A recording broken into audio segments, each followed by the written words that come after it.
Et c'est avec Que devient maintenant que nous allons découvrir ensemble, mesdames, messieurs, l'actualité, telle relayée par les canards dans le parution du jour. Que devient maintenant déjà en position. Que devient maintenant, bonjour. Bonjour Valétondi, bonjour également à nos amis téléspectateurs. Oui, pour eux, un nouveau jour, mercredi. Lentement mais sûrement, ça tire à sa fin. Quoi de neuf? Oui, cette semaine tire effectivement à sa fin, Valétondi. Le dialogue politique continue donc de faire parler de lui. Les analyses vont bon train pour ce qui concerne la mise en œuvre des différentes décisions prises à cet effet. Ceux qui voient déjà la révision de la Constitution en téléchargement sont nombreux et certains canards en font également écho à cet effet. Sans oublier que la question de la fermeture des frontières continue également de préoccuper beaucoup de Béninois et pas des moindres. Des voix s'élèvent effectivement. Il y a un honorable député qui pensait même qu'il faut poursuivre le Nigeria devant la cour de la CEDEAO. C'est donc des suggestions aussi pour les autorités béninoises, sans oublier que l'école est sous les eaux désormais dans la République. Ça dérange parents d'élèves et les acteurs du système. Des analyses également dans ce sens ont été faites, sans oublier qu'il y a beaucoup d'autres sujets pêle-mêle que nous allons découvrir. Est-ce que véritablement le désert de compétences a gagné le Bénin après le port, l'aéroport, la SP2E dans les mains des Blancs entre griffes, parce qu'il n'y a pas que la couleur de peau, donc, puisque la compétence est là-bas. Le chef de l'État l'avait dit devant François Hollande. Quel que soit ce que ça va coûter, s'il le faut, je passerai donc à en prendre. Eh bien, peut-être qu'on est déjà à ce stade. Intéressant, n'est-ce pas, mesdames, messieurs. Alors, maintenant, nous allons démarrer avec la dépêche qui, ce matin, va beaucoup plus s'intéresser à Kobe-Koutié depuis le pays de l'oncle Sam, lancement de la dynamique Sauvons le Bénin et diagnostic de la situation socio-politique, écrit le journal La Dépêche. Koutié pointe du doigt la gouvernance, talon et puis inondation au Bénin. Déjà 6 personnes décédées, mise en œuvre de l'agenda 2030 et des ODD aux SNU Bénin, de nouvelles réformes pour le développement et les droits de l'enfant et puis Bénin Éducation. L'école est malade, elle est totalement grippée. Massim Agosouvé, c'est bien sûr de lui qu'émane cette réflexion. L'Afrique en marche, cette fois, loi d'amnistie en perspective. Tout le monde sauf les auteurs de crimes 200. Et puis, dossier direction des impôts et du domaine. La CRIET se déclare incompétente. La rupture a perdu la bataille de la lutte contre la corruption. Les enseignants qui ont pris une mesure de haricot meurtri, écrit le journal. L'audace info, cette fois, vote d'une loi d'amnistie et ses contre-coups vus par Amnesty International. Des conséquences sur les droits de l'homme, d'une prétendue saisie de 18 kg de cocaïne version Tilao en 2016 contre un innocent qui avait véritablement brisé les scellés ce jour-là et les remplacé. En tout cas, le journal L'Audace Info continue de s'interroger sur le fait. Le confrère de la matinée, en vue de la décrispation de la crise socio-politique au Bénin, les deux choses que doit faire Patrice Talon. Après le dialogue politique, la révision de la Constitution béninoise en téléchargement et puis siège de l'Assemblée nationale, où en sommes-nous, s'interroge le journal. Le nouvel observateur, cette fois, à l'école, à l'ère de la rupture. On s'assoit aussi sur les briques. En tout cas, les réformes sont-elles en panne, se demande le quotidien. Retour aux affaires des Blancs au Bénin, désert de compétences ou, eh bien, la suite dans les colonnes du journal. Et puis, toujours parlant donc de ce journal, dossier direction générale des impôts, entre malaise et complicité. Matin libre, gestion des agences sous tutelle. Abimbola prend l'ANPT au BAI. Et puis tout ça, c'est en sigle. L'Agence nationale du patrimoine du tourisme et puis BAI, Bureau d'analyse et d'investigation. Malgré l'imbroglio au primaire et au secondaire, Kakpo et Karimou toujours en place. Et puis après, c'est démêlé avec le Saintif et la Criette. Et bien sûr, où est passé Parfaite de Guanamé? S'interroge le journal Matin Libre. Nouvelle économie, je l'ai dit, Barthélémy Senou à propos de la fermeture des frontières. Vous ne pouvez pas vendre ce que vous n'avez pas produit.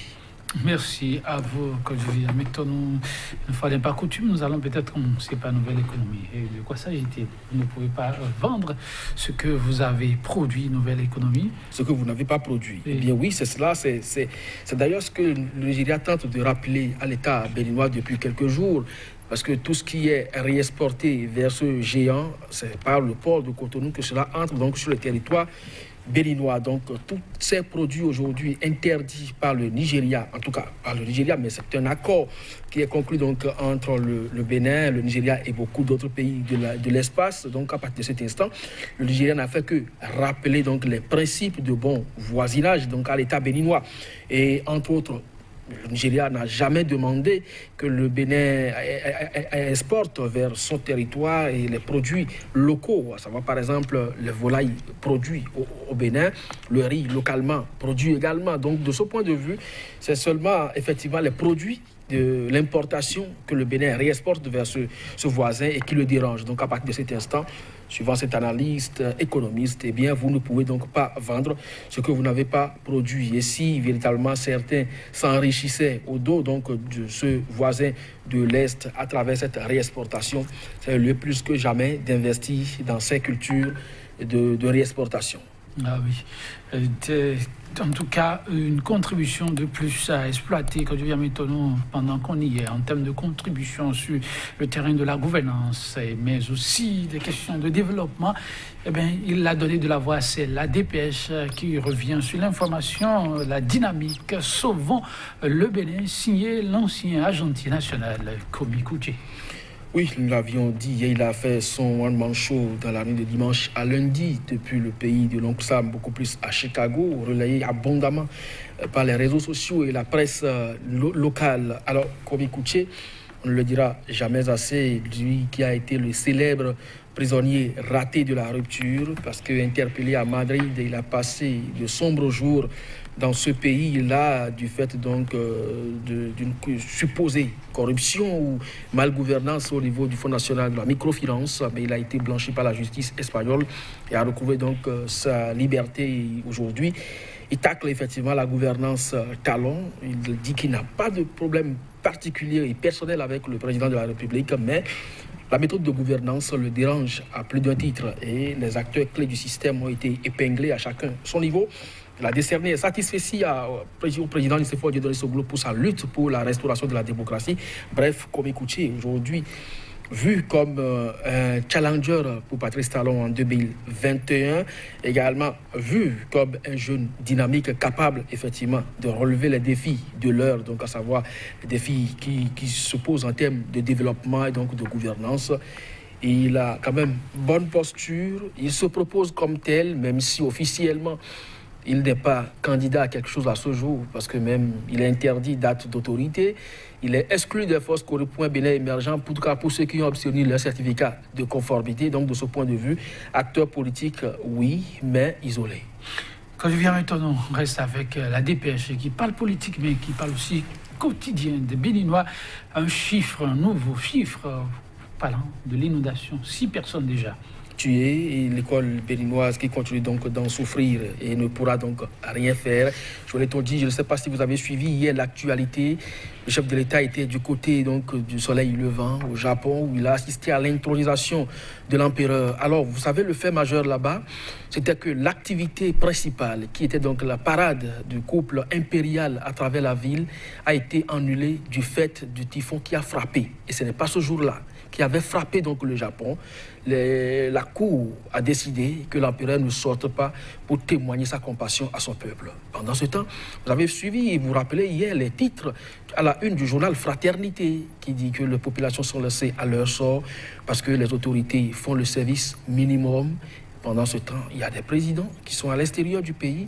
Il y a le ministre qui est allé constater l'état d'un pont pour dire que oui, c'est déjà intégré dans un projet qui a été lancé en 2016 et qui, jusqu'en 2020 bientôt, n'a pas encore démarré. Les études de faisabilité sont encore en cours.